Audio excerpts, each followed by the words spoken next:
Hi, my name is Bill Casey, and I'm really honored to be a part of your convention this year. I'm from Neuqua Valley High School, which is located in Naperville, Illinois, which is a western suburb of Chicago. And what I'm going to talk to you about during this session is how we incorporated Health.Moves.Minds into our school, but it's actually going to go beyond that. It's going to talk a lot about social emotional learning. So hopefully I can entice you to possibly be a part of Health.Moves.Minds, because it really is a great Kickstarter to get some fantastic programming into your school situated about social emotional learning. But then you're going to see not only how we at Neuqua Valley High School took Health.Moves.Minds to kind of get us kickstarted in both the physical education and health education areas, but then to take that through the rest of the school and actually evolve it over the years. We've actually done two Health.Moves.Minds programs. The first one was done in the 2018-2019 school year, where we had done it in the spring. Then we followed it up in the 2019-2020 school year in the fall. And now we've done something a little bit different. But like I said, I'm going to show you different pieces of how we actually put this together. So the first thing I want you to think about is personal wellness. When we think about personal wellness, that encompasses a lot. In physical education, we think of the physical side mostly because we are dealing with health-related fitness, whether it be cardiovascular fitness, muscle fitness, flexibility. We even bring nutrition into some of our lessons, and that's where a lot of our concentration on wellness is completely. But what if we looked at the other side of things, the emotional wellness piece? That's just as important. Mind and body are completely connected. So we would want to look at both aspects and bring them together. And that's what I want you to think about when you're looking through everything that I'm going to be talking to you about. Physical education is the perfect environment to be bringing in social emotional learning. We know how important it is. It's not just a buzzword. These are things we have done ourselves for years. We just never tagged it as social emotional learning. But now it's so much more rich. We have so much more content that can really help every single student, every single person when it comes to their educational experience. And I think physical education and health education are the perfect places where we can do this. Now, why did we do this at Neuqua Valley High School? Well, if you look at some of the numbers that are coming up in front of you right there, this was done off of a survey that we take in Illinois called the Illinois Youth Survey. Now, this is done with the sophomores and the seniors of every single high school. So they're all required to take this survey. They're not all required to answer every single question, but those that did, this is what came out. The sophomores and seniors, essentially it came out to about 30% of them reported that they had some symptom of depression during the school year at one time or another. 15% came out saying that at one time or another they had thoughts of suicide. Now, what that said for DuPage County and specifically Neuqua Valley High School was that was like 1/3 of all the students were suffering from some type of social emotional health struggle at one point or another throughout the school year. We found that this was not just a Neuqua Valley High School thing. We found this was a national and a worldwide type of phenomenon that is going on. We're seeing it at all schools. Sadly, we're seeing it starting it as early as elementary and then working its way up through high school.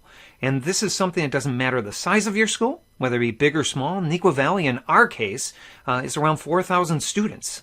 So there we're talking about 1,300 students potentially suffering from some type of social emotional health struggle at one point or another during the school year. So what did we do? We tried to look at different methods that we could bring in, and that's when Health.Moves.Minds came out.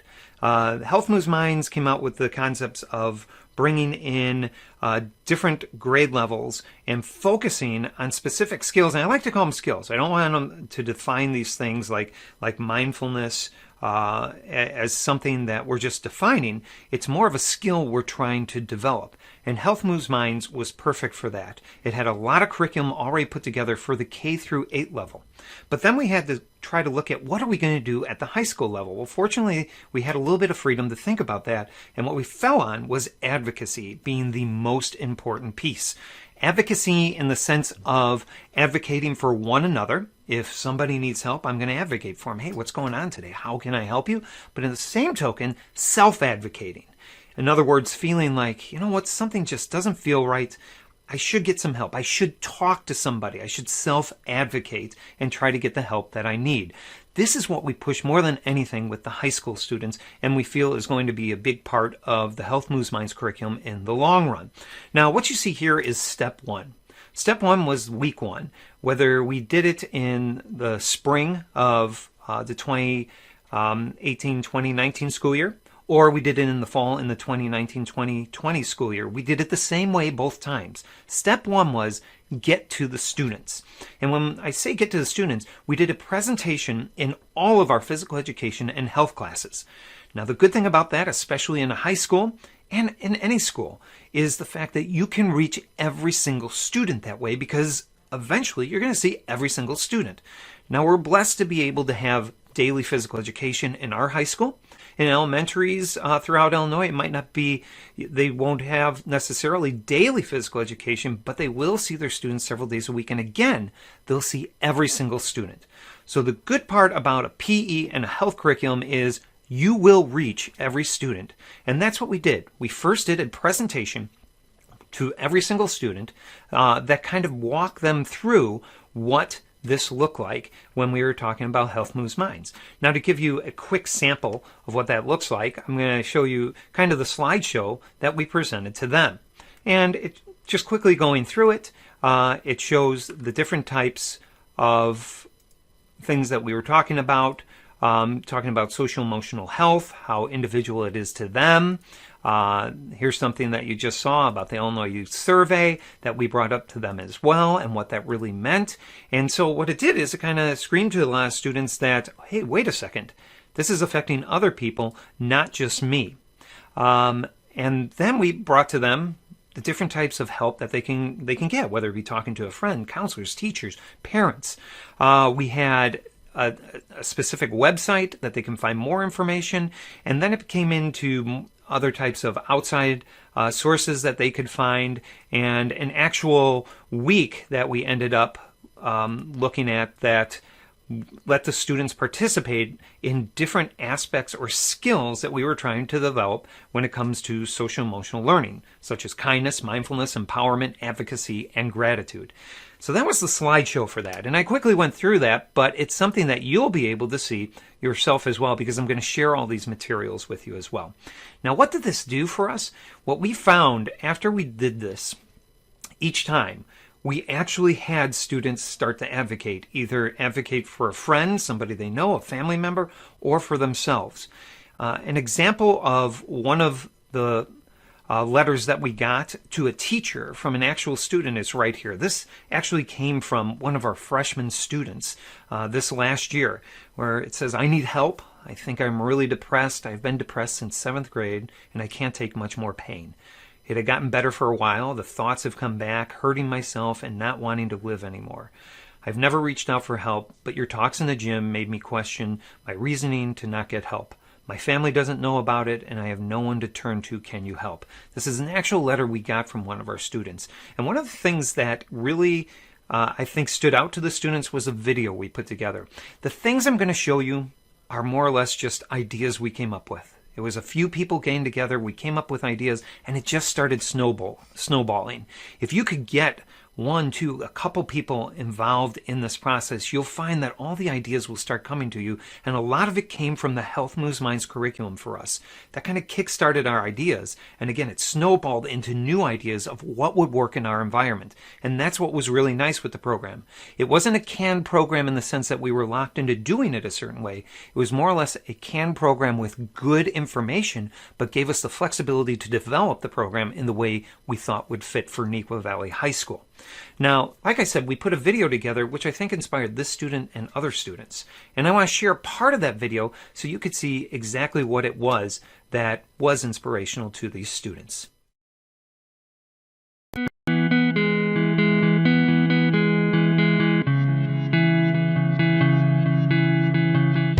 Maintaining a healthy lifestyle is not just about our physical health. We need to consider our emotional health as well. Emotional health issues don't discriminate. They can affect anyone, at any time, and for any reason.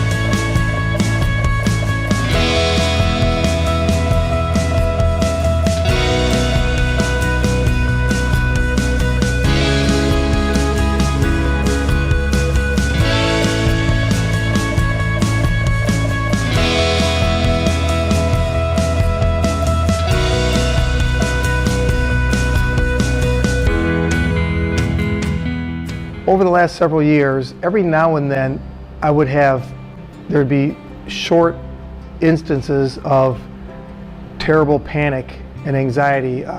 If I got on a plane, for example, it would just be horrible for about 15 minutes. I'd panic, complete panic. I can't get off, like claustrophobic. And it would happen to me if I was on vacation up in Canada fishing. You know, we're on an island or somewhere, and I wake up in the middle of the night in a full-blown panic because I can't get off. Ever since I was a little kid, I suffered from anxiety. For some odd reason, I was always getting nervous. I would always end up crying for some reason or another. A lot of times, one of the first major times I can think about it was when I was 8 years old. We were at a soccer practice, and as a warm-up, we would have to do 3 laps around this half-mile track. For some odd reason, my chest started tightening. My breathing got really rapid, and I felt like I couldn't breathe. Tears were streaming down my face, and I was gasping for air the whole way around, and nobody stopped to help me. So every practice, I would just keep running around this big track, and I would be having, what I didn't know is I was having an anxiety attack. Slowly it got worse and worse. Even after I left the team, some of those feelings of dread and worry followed me around like a dark cloud. My eighth grade year, everything the video itself, and went downhill. I have this video shared so that you'll be able to see the entire video. We actually made a video for each time we did Health Moves Minds, which I said was twice that we actually did this. The point of the video was these were all teachers and students that we had in there, and each one had at least 5 or 6 different people, a mixture of both teachers and students. And why we did that was it made it very personal for our community, because this allowed people to understand that this was something that was happening in our community rather than just an outside video. So it was very easy to kind of find people, ask them if they would like to share this, and this really became the catalyst to help others feel like, oh, wait a second, I recognize that person, that teacher, or that other student, and it made it much easier for them to come out and do that self-advocacy or to advocate for somebody else so that they could find what it is they needed in order to get help. Now, the second step, which I have up on the screen, was to then contact the parents and the community. And we did 2 different sessions where we did a very similar slideshow that we did for the students themselves. For the parents and community, we showed a slideshow with that same video, so again it felt like our community, so they understood the importance of what it was we were doing by trying to enhance these skills, not just define things, not just find, oh, who's here, who's there, to actually work on these skills so that we could help each other before anyone gets into a place where it would be very, very difficult for them. After that was then the teacher advocacy part. And for the teacher advocacy, again, very similar. As you can see, it was a slideshow we put up there that looked very similar to the other slideshows. And it was the same message. And why did we do it this way? So that there was a common language being said between all 3 of these groups. So to kind of lay it out in a timeline, week 1, each time we did this, we went to the students first. And we did our presentation. Week 2, we went to the parents and the community and gave a presentation presentation that was just a little bit different and spoke to them, but with the same materials and the same language. Week 3, that went to the staff and the teachers. And as a result, we got the same language, and then the teachers started bringing that into the classroom, and that's what they were encouraged to do. They started bringing some of the same language into their classroom, asking the questions that were inspired by the different types of presentations that we were giving. So now it became a school-wide community event where it was working naturally throughout the school and throughout the community. Now, as a result of that, we also had a lot of cooperation from our administration as well. And truthfully, the administration was a part of this from the very beginning. This wasn't something that we just came up with the idea, threw it out there, and administration came in later. We had tremendous support from our administration from the very start. They wanted to do something that was social-emotional learning related, and I think when we picked up the baton from Health.Moves.Minds and sharing the ideas, working with social workers within the school and counselors and others, administration really gave us the go-ahead to do that. One of the administrators, our principal at the time, actually did a lot of talks as a result of this. He did talks at Shape America when we were in Tampa, and then at several other places. He is now a superintendent of a local school district, but I want to share the video that he put together showing the importance of this program and how social-emotional learning at our school, in our high school specifically, really worked out well. My name is Dr. Robert McBride, and I'm the principal of Neuqua Valley, one of the largest high schools in Illinois. We're a very large two-building public high school. And for a number of years, we've been looking at social-emotional learning for two reasons. One, we realize that for students to learn, they have to have comfort, they have to have belonging, they have to have relationship. But also, we've recognized the increase of stress and anxiety in our students and wanted to have a response that was less of a canned program and more of a way that we do business at school. And we already had a district committee. We have a very large K through 12 district of 34 schools, a committee that had adopted CASEL standards. And we were looking as a school to understand how we could bring those standards right here to our school. And we started this year, the beginning of our year, on our very first School Institute Day with all of our teachers thinking about at the beginning, the middle, and the end of a class how they actually incorporated humanizing students, humanizing themselves, creating relationships, creating belonging. We took that to the middle of the year, and after departments did that work, we shared that out at our January Institute Day, where teachers were looking at each other's work. If I was in math, I was looking at social studies. If I was in English, I was looking at science to understand how my colleagues were incorporating humanization, relationships, connection, advocacy with students. And we ended our final Institute Day of the year with a speaker who came in and talked about the kind of environment that grows learning, with teachers teaching each other strategies that they had adopted over the course of the year. Something felt like it was missing, and really the piece that filled that spot was Health.Moves.Minds. We were very lucky in the late winter, early spring to pilot Health.Moves.Minds at our school. It provided a number of things. It provided the fitness component that is so important for wellness. It provided us an opportunity, because all of our students take physical education, to publish to students a destigmatizing of mental health, getting kids talking about it, showing a film, a video that we had created where they saw some of their teachers, some of their classmates talking about their struggles with mental health. Doing a community fundraiser for an organization, NAMI, that is dedicated to helping people cope and deal with challenges to mental health.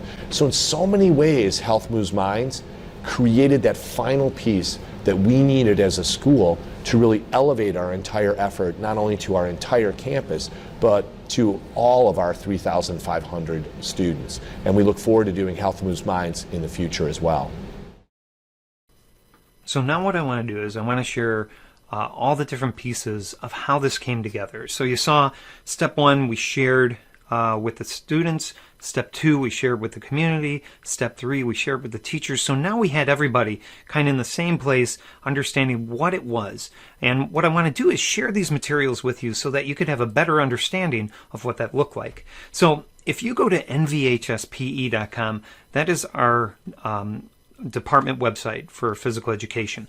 And on that website, you'll find a link for Health.Moves.Minds. And what I want to do is take you through what you'll see when you go to that website.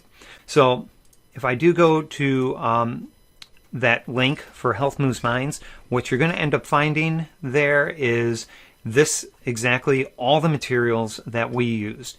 We put out a lot of different types of advertising around the school, such as what we called Serenity Week, which was kind of a culmination of everything. So remember how I said there were like 3 weeks involved. There was week 1 talking to students, week 2 talking to community, week 3 talking to staff. Week 4, by the very end, was Serenity Week. So this seemed like an entire month-long process that we did when we looked at it both times. And Serenity Week was kind of that culmination of everything. And as you can see from this display that we had here, we had a lot of these posters. We put them up on screens throughout the school, kind of showing what we were doing each day. So Monday was a day of kindness. We were focusing on kindness. Tuesday on mindfulness. Wednesday on empowerment. Thursday on advocacy. And Friday on gratitude. And each and every day had a different focus and activity. And we brought these activities in through our physical education and health classroom. So again, we reached every single student. But then teachers throughout the school, since they were already involved in this process, they started bringing in their own activities. They saw what we were doing and they expanded on it as well. So you have access to this. Again, if you go to nvhspe.com, you could see exactly what I'm doing.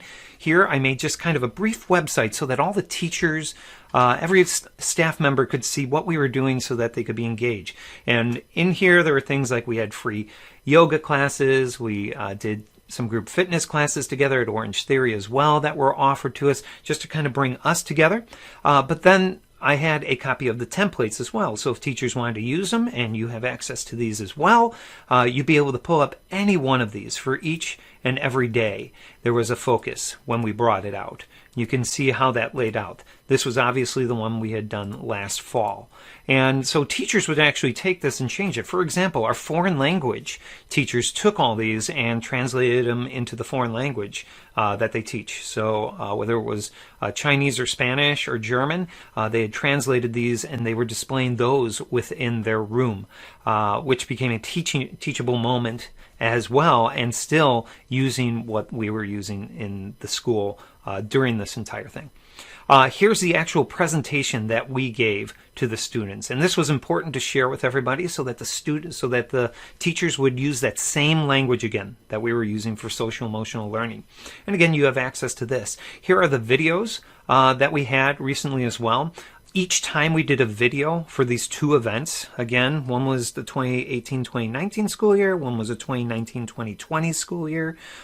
Each time we did this, we did a different video, meaning it had the same soundtrack and the same concept where students and teachers came out and said, hey, here's what I was struggling with. Here's what I did to find help.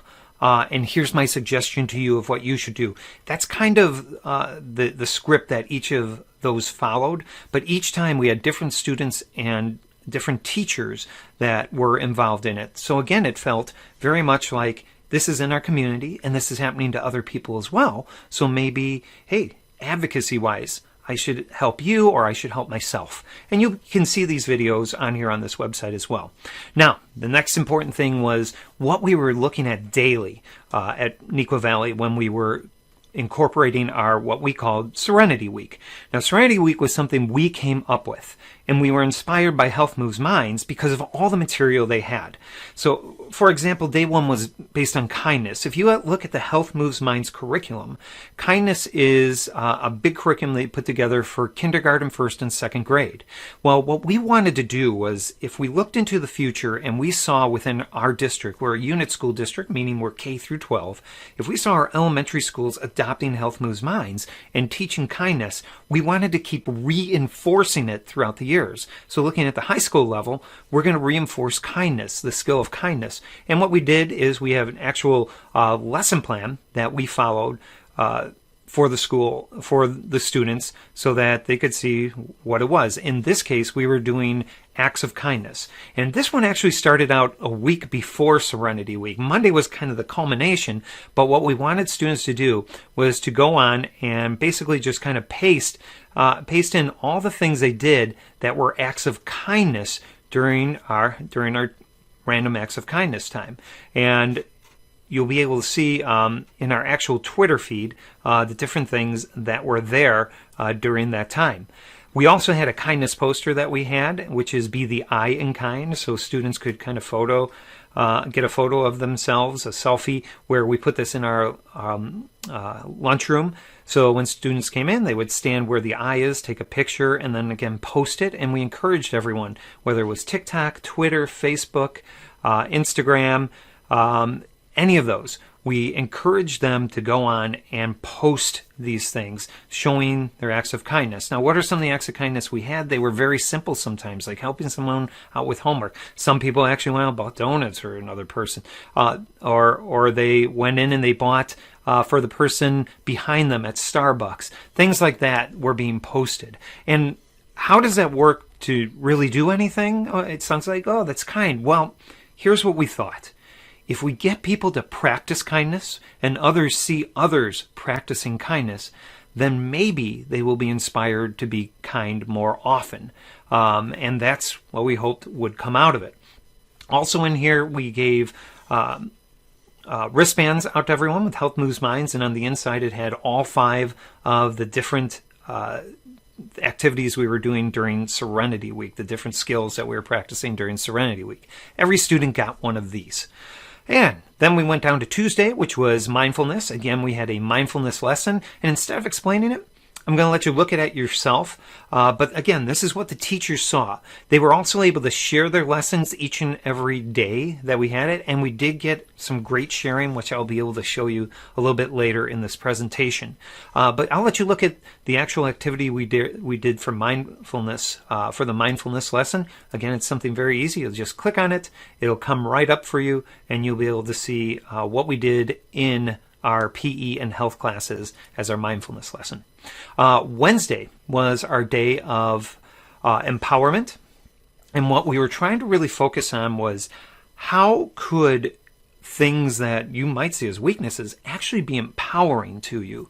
Or if someone else sees it as strange or different, how could actually that be something that was empowered? We had students actually put a little video together that you can see here as well, which kind of showed them putting up different things that they thought were empowering themselves. But the actual lesson itself, and I'll let you look at that lesson, was trying to inspire people to show things that maybe others look at it differently, whether it be something like what I believe in, or maybe it's like, I play computer games and they think I'm geeky, but actually this has helped me be a better coder. In the long run, that's going to be a lifetime skill for me.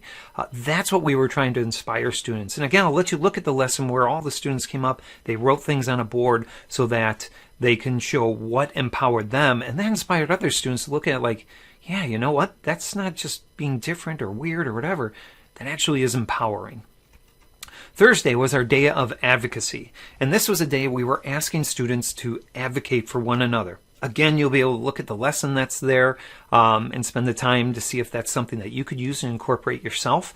But this is also a time we asked students during their lunch period to show that they were stigma-free. We were trying to stop the stigma of when people say, when a person is going through something with their mental health, there seems to be a stigma to it. A lot of people just think, it's weird, I'm not going to be around you, when in fact, no, we all go through those bouts of anxiety, of depression. We all do. If someone dies, we are going to be depressed. When a lot of work is piled up on us, we are going to have anxiety. And there's nothing wrong with these things. What's more important is, what are the resources that I have outside near me that I can pull in? And part of that is advocacy. If I can pull in other people, then they could be the ones that will help me so that I can get through these times better than I could on my own. Friday was finally our day of gratitude. And on our day of gratitude, we actually, as a department, gave gratitude to all of our students, and we kind of opened it up, kind of like an open gym. We had all these different activities, and students could walk in, sign up for, hey, here's what I'm going to do today. I feel like playing badminton or just working out in the weight room. We had drawing stations. We had someone come in and teach about tapping. We had all kinds of drawings. We have 2 actual campuses that are next to each other. That's why you'll see on here it says, one says main campus, one says BFC. They're 2 actual campuses that we have because of how many students we have.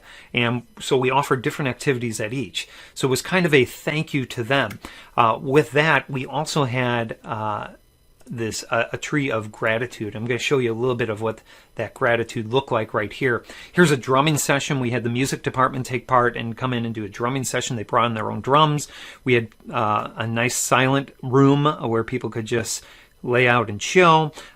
We had the pool open. Here are our trees of gratitude, where every student who walked into PE that day took a leaf, and they wrote on that leaf someone that they were grateful for doing something for them, or just grateful for them in general. And what we asked them was, hey, put down a first name and why you're grateful for that person. And again, what were we doing? We were practicing the skill of gratitude. So hopefully people would be more gracious over and over and over again. And isn't that how all skills work? The more we practice them, the better we're going to get at them. And so we had all those different activities out there for students to take part in while we did this. Now, I told you teachers shared things when it came into the school. Well, here are some of the things that they actually shared. These are teachers within other classrooms, foreign languages there, for example. One teacher put together a huge plan that you can see there for many activities throughout the entire week. Another person put in that I am unique, that empowerment piece. That was there. There's a German piece that you can see up there. So our teachers actually incorporated a lot of these pieces themselves in the classroom. And what this does, it extended during Serenity Week. So this was something they weren't asked they had to do. This was something that they said, hey, if it's something you can enhance based on what we're doing in PE and health, then go right ahead. And a lot of teachers stepped up and started expanding on that language so that students could then practice those skills throughout that week. So where did we go after this? Well, before we get to where we are now, again, this was all part of Health.Moves.Minds. And if Health.Moves.Minds is something you want to be a part of, there's a lot of options for you. You can be a part of it, and you can actually run it as a fundraiser. We didn't put this huge emphasis on it as a fundraiser, but we actually put the fundraising piece in there. And our monies that we received, we were able to choose the organization that we wanted to give it to. And I have to say, this was such an easy process. It was very hands-off. A lot. We did everything kind of online, so if people wanted to donate, those links were there. And we ended up getting a lot of money, which we were able to, part of it goes to Shape America to help fund the Health.Moves.Minds programming. But the other part, you could say, hey, it's going to be part of my programming for physical education. That's what we're raising the monies for. Or it could be an outside organization. Well, we chose an outside one, which was NAMI, the National Alliance on Mental Illness, in our county, in DuPage County. And so we raised those monies and gave them to them. And the reason why, NAMI is one of those organizations that actually comes into our school and does a lot for us. And we don't want to see that programming go away. It fits perfectly into what we were talking about in Serenity Week and why we were doing Health.Moves.Minds and focusing on social emotional learning. So that's what we did with our monies, was to take any of those and turn them around and bring them right back to NAMI so that we could still see our programming happening within our school for years to come. So what are we doing now? This is more or less our third year that we started this whole program, and I have to say it's expanded exponentially. Instead of being a program that we do just once a year, which we're still planning even in this virtual environment, we're still planning on doing it that way. We are also actually doing it monthly now. So we're looking at topics throughout our entire school district, and through our health and physical education program. every single student is now getting this learning, and every month is a different focus that we are taking. And again, I'm going to share this information with you so you could take it. If you want to take it and take it verbatim and run with it, hey, great. Otherwise, if you think it's something that you just want to look at and maybe inspires you to do something yourself, fantastic. If it moves into you being a part of Health.Moves.Minds and then giving to another organization as well, outstanding. You can take whatever path you want, and that's the purpose of this entire presentation itself. Again, I'm at the NVHSPE website, and I told you the Health.Moves.Minds is what you'll see what we did the first 2 years. And right next to it is a link that says SEL. If you click on that SEL link, it's going to take you to what we're doing during the 2020-2021 school year. And here it is. Each month we're doing a different focus. So as the months roll on, you'll see the different types of things that we are doing. For example, in August, when we started everything, it actually became more or less our September initiative, but our August Institute is where we introduced to the teachers across the school what we were going to be doing. So before we even had the students there, they saw what our focus was, how physical education and health education were going to take the social emotional pillars of everything and kind of bring it out there. But it didn't just say, oh, is only PE and health owning it. And you'll see in a second what I mean. But here's a perfect example, and like I said, when you go here, you'll be able to see the different things that were here.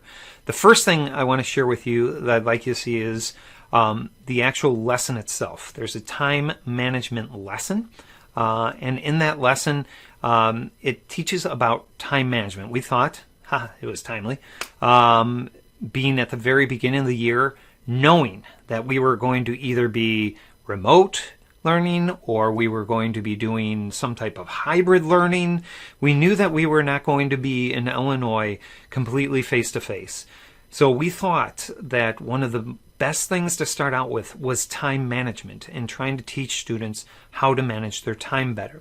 One of the things that you will see there first and foremost is a video that was put together. And in that video, it was something that we showed the entire staff, and then we showed the students. And I'd like you to take a look at that video so that you'll be able to see just exactly what it was to kind of get us warmed up. And again, it's just an inspirational thing. It's very easy to make your own video to kind of get people into the mode and mindset, and that's really what this was about. Hello? Hello? Wow, this is a really dark screen. It's kind of calming in some ways, but to many people, it's like what life is nowadays. Dark, dismal, depressing, void of happiness. I mean, think about it. The last few months, we have experienced so much. We started doing this, we moved to this, and now we're thinking about doing this. In the last few months, it seems our world has been turning faster than ever. With the constant news and spread of COVID-19, the months of protesting for racial justice, the political pressure of an election year, and landmark rulings like those protecting the LGBTQ community. The amount of information and events we have witnessed in such a short period of time would have been a lifetime worth of events for any of our ancestors. I mean, even outside, people look different. And speaking of masks, there's a lot of cool ones out there when it comes down to it. Some people even got invented and made up their own. Others got kind of lazy and used whatever was around the house. When you think about it, there are some companies that are doing all right during this whole time. And who would have really thought that something like this was going to be worth so much? We have all lived in kind of a virtual world these last couple of months where these videos are commonplace and they eerily remind us of something else, at least for some of us. I mean, it's kind of crazy trying to get in and out of the meetings and challenging. And sometimes we have some epic fails, from forgetting to turn on the mic when we talk, to being distracted by what's in the background of someone else's house, or by having an unwanted guest walk into the video. Hey, watch the door! Oh, it's going to leave a mark on his face and his soul. You know, in reality, much of what we're going through, it's just plain overwhelming. The way we do things in the world now seems to change almost daily. Sometimes We just need to use some simple strategies that will help us in the most unexpected ways. Do you know Mr. Rogers? Well, if you don't, maybe you saw a movie recently with Tom Hanks, who was playing Mr. Rogers, and he does this great activity I want you to do right now. Now, this activity is going to seem kind of long and awkward, but if you can stay engaged with what he's asking you to do, I guarantee you're going to get something good out of it. Would you do something with me, Lloyd? It's an exercise I like to do sometimes. We'll just take a minute and think about all the people who loved us into being.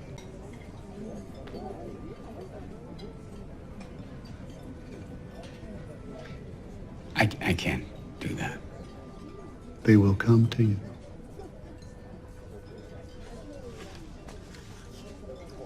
Just 1 minute of silence.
Thank you for doing that with me.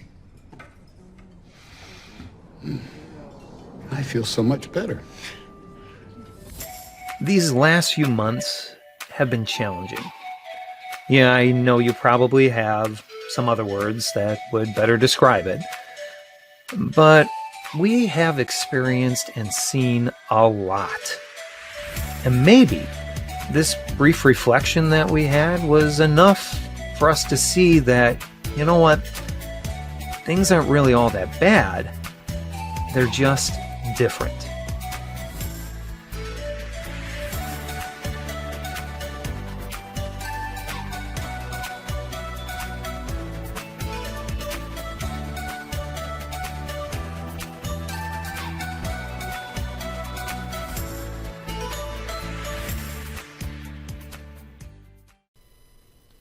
So after the video that we showed the students, and again, this is something we showed the staff as well in August, so they saw what the lesson was going to look like, they saw the video, and then we followed it up with the lesson. We kind of came up with a motto that we keep for each and every one of our lessons, which is be the best you.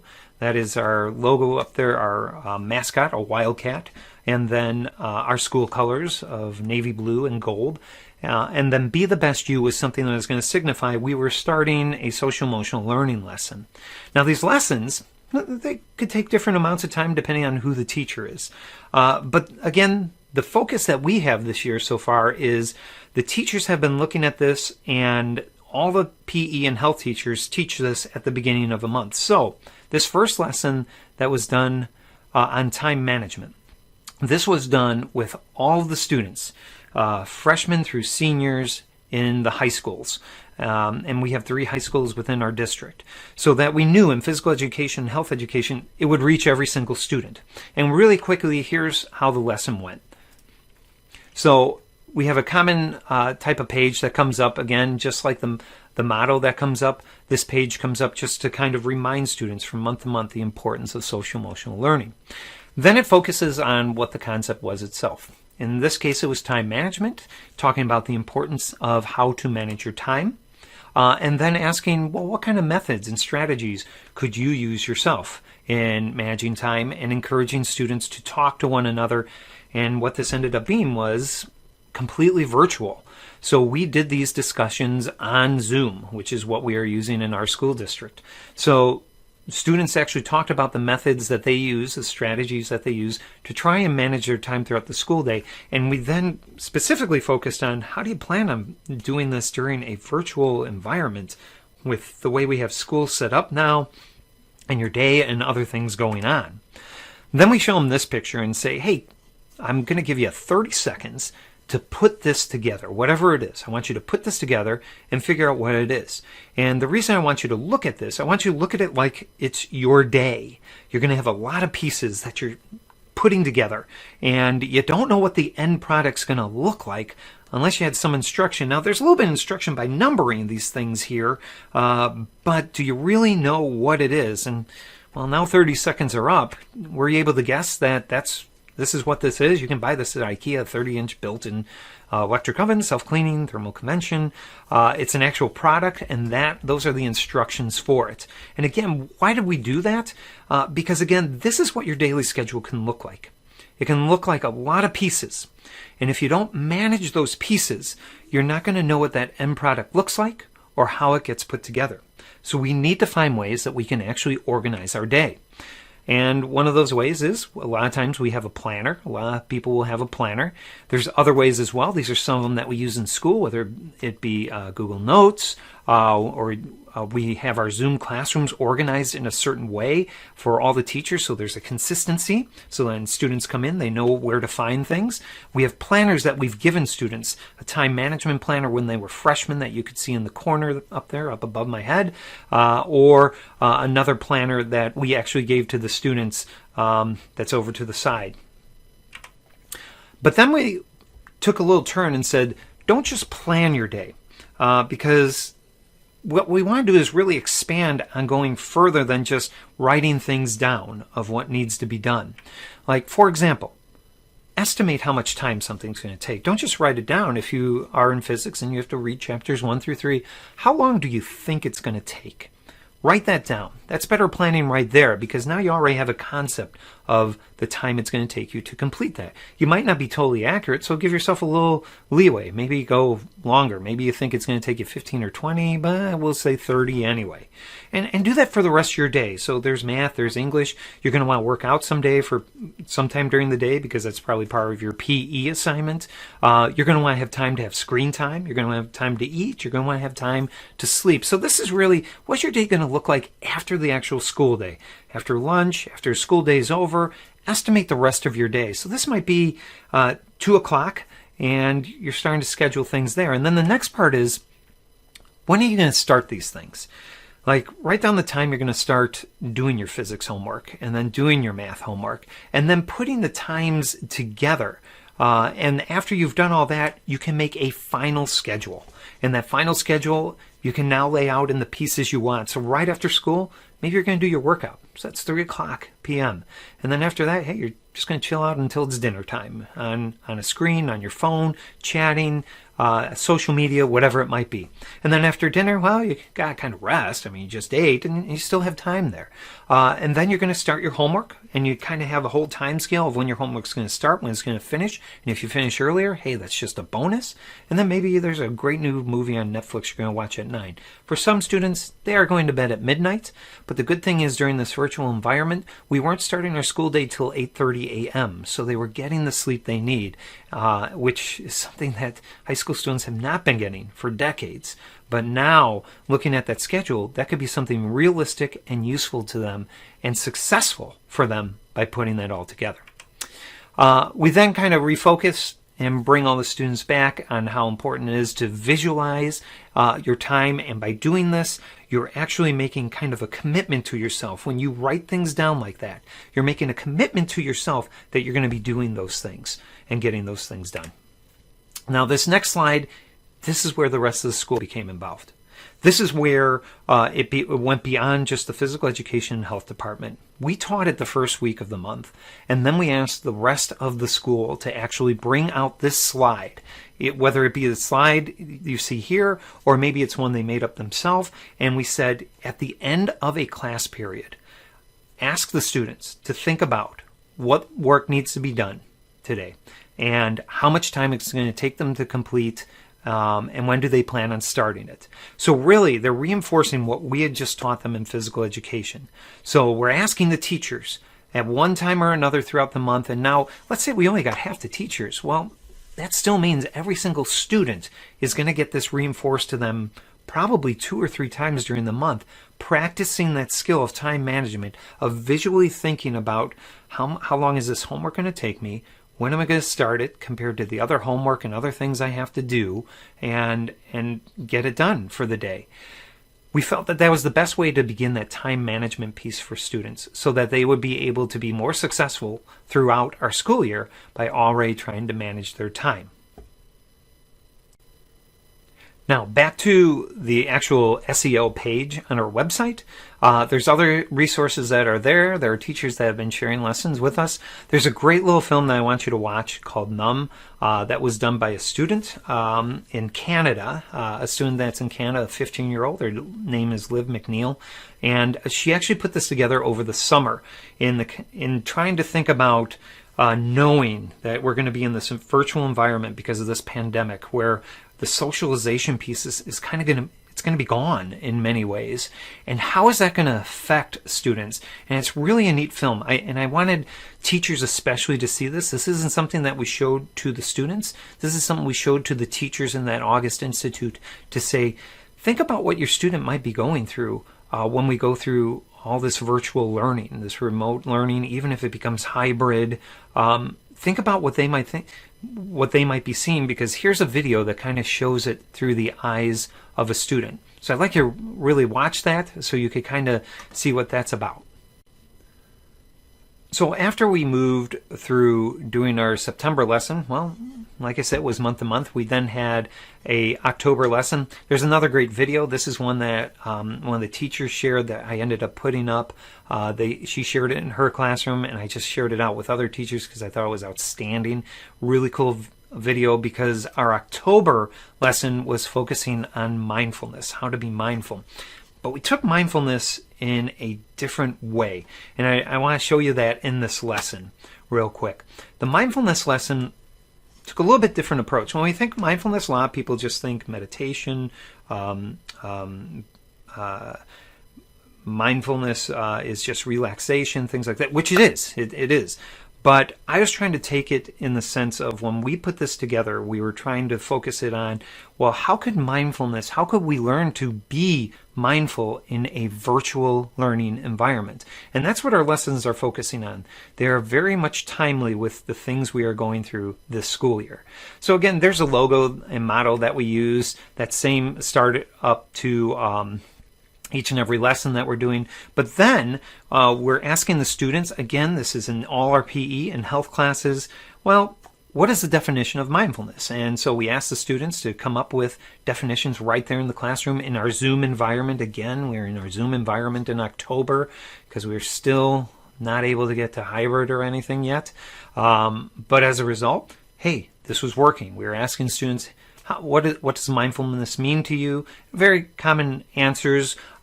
Teachers tried it in different ways. Some teachers had students answer outrightly in class. Others had students answer in the chat section in Zoom. And others kind of did a poll where they came up with their own answers and put things in there. Then all the teachers asked, how would you practice being mindful during class time, if you defined it and whatnot. So we then moved to what the actual definition of mindfulness is, which is practice focusing full attention in the present. And again, that's what we're trying to teach in this lesson, is trying to focus within the present, within the class, being in a remote classroom. How could I be mindful? So the activity we did was to try and figure out distractors that you might see during a class time and how to do mindful listening. So we actually asked students to we sent them into little breakout rooms, which we were finding from the very beginning, breakout rooms were not working in a Zoom environment. Breakout rooms take a lot of training, because when you send students into breakout rooms, they become very silent in those breakout rooms, like nobody talks. So what we had students do is we gave them some questions of what they were going to ask. And in this case, it was, what character in a book, movie, TV show do you find or relate to the most? And during that activity, they had to have their cameras off. So before we sent them into breakout rooms, we said all cameras off. And we'd like you to go into that breakout room and discuss this. Every one of you needs to discuss it, knowing that not every student was going to. And as a matter of fact, as we went through this lesson, some students, some rooms did not talk at all. And some students were distraught by that, because here you came into a breakout room. Everybody's camera is off. Someone might be talking or nobody might be talking at all. But that was the type of situation we were trying to create. It was a very short time they were in that breakout room. They were supposed to have this discussion, and then we brought them back and said, so how did that feel? How did that feel for everyone to have their cameras off? And then if somebody talked, how did it feel to be the person talking to completely turned off cameras? How did it feel to be listening to someone talking with their camera off? And we related it to ourselves as teachers. When it came to us, how we feel then when your camera is off. And at the same token, how you might feel, what if our camera was off and we were trying to teach? Could you really be mindful in the lesson and actually get something out of it? And then the next piece was, what were the distractors that you found during this activity? And the distractors could be anything from something outside, maybe someone's mowing the lawn, to somebody in the house yelling and screaming, to a TV on, to something else on a computer screen. The most common answer, and again, this was something we had teachers ask in polls or in the chat or out loud, the most common answer was their phone. The phone was the number one biggest distractor. So this became that teachable moment for students to realize the importance of, if I'm going to be in a breakout room, if I'm going to be part of a class, the best mindful thing I could do is have my camera on, be talking to someone, be part of the conversation. The second thing is, before I even get in there, make sure my distractors are completely off, and usually meaning my phone. Get the distractors out of the way so I could be mindful and present within the lesson.